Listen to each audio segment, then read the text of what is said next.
Konnichiwa, Dan here. It's Monday afternoon.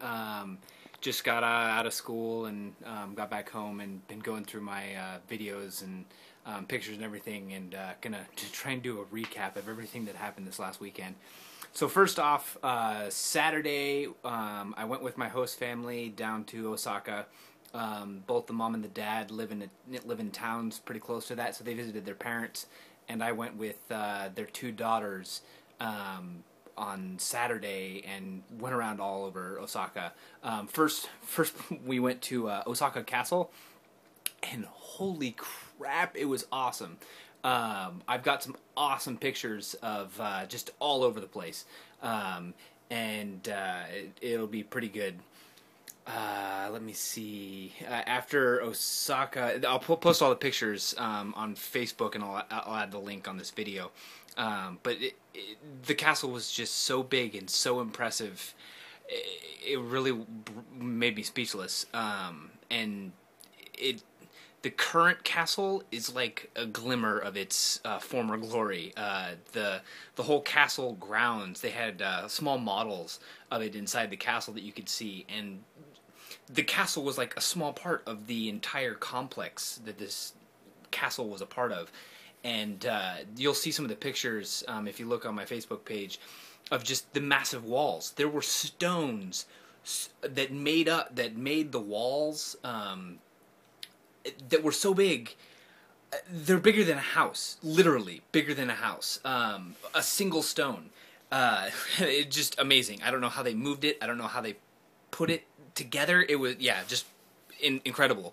But then after Osaka Castle, we went to Osaka Museum of History. It had everything from like feudal Japan all the way up to like current Japan, and it was like 15 stories that you would go through one story, and it would be all kinds of history about a certain era, and then you would take a little elevator down and you would go to the next level, and it would be a whole new section of history. And then like one was an excavation thing that they were working on.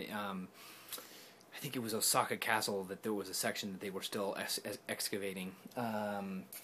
After Osaka Museum, we went to downtown Osaka, which was interesting. I posted another video of when I'm down there. There's another video on my main my main YouTube page. But then we saw this.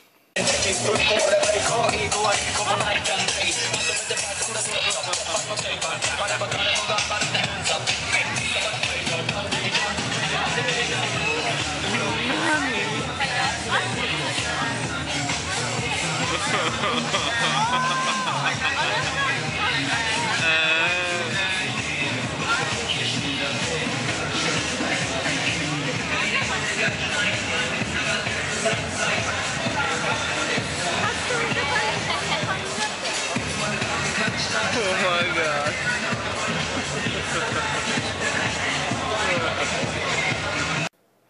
And I don't even know what to say to that.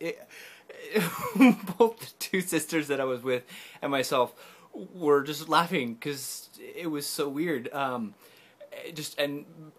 Wasn't expected. I'm guessing it was a gay pride parade. That's the only thing I can think of. So that was all of a sudden we hear a bunch of this loud music, and we all turn, and there's this truck trailing dancing transvestites, I'm gonna guess, and from there on there was just a trail of people all dressed in random weird shit. So if you think that was a little normal, then wow. I'd like to see where you live. That would be interesting. Maybe San Francisco. So then after we saw that, we went and had some takoyaki, which is fried octopus dumplings. Well, we had takoyaki that were like pancakes, and then takoyaki that were dumplings that you could just pop a whole one in your mouth. I like the dumplings. They had this like sweet sauce on them, and they put, I don't remember what it's called, but it's dried flaked fish But they put all the stuff on it, and then mayonnaise, and they're just full of yummy goodness. But they're really good. So then after that, man, what happened? Hold on.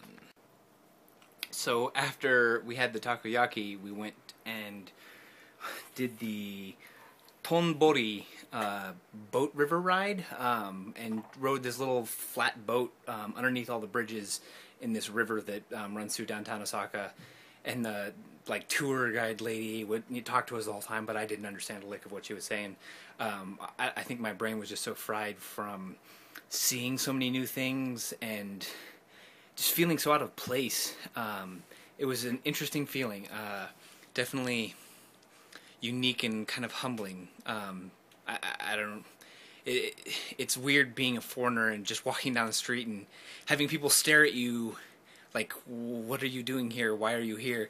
And then I found myself seeing other foreigners, other Americans, just white people, and being shocked myself just to see another foreigner.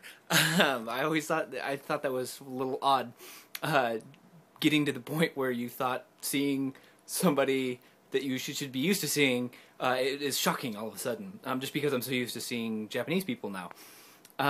But getting the stares, and the blatant stares, where somebody would just be standing and staring straight at you, and not, just this puzzled look on their face of, I don't know, or some kind of expression that I had no idea what they were thinking.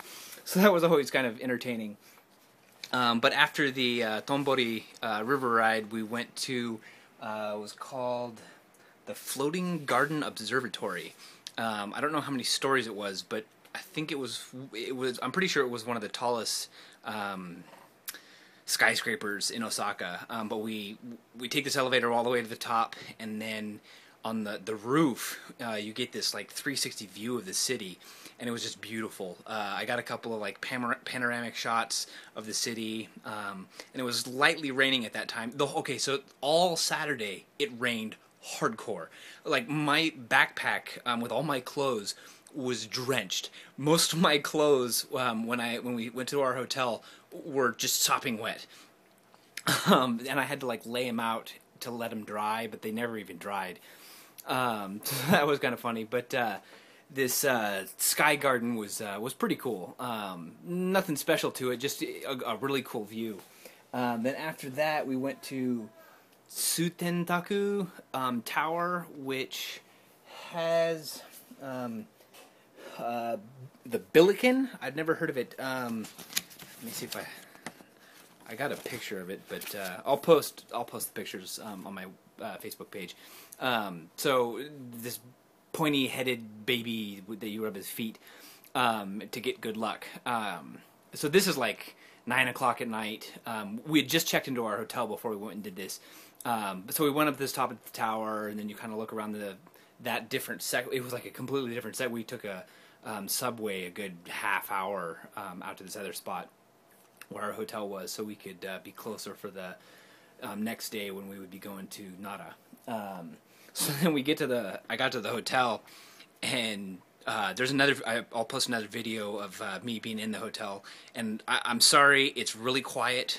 You'll have to turn up your volume, because it's just, I had to be really quiet because the walls were really thin, and it was still early morning. I didn't want to wake people up, but the room was ridiculously small. But it was interesting and fun to be able to stay in somewhere like that at least once. At least once in your life, you should try new things. So that was interesting.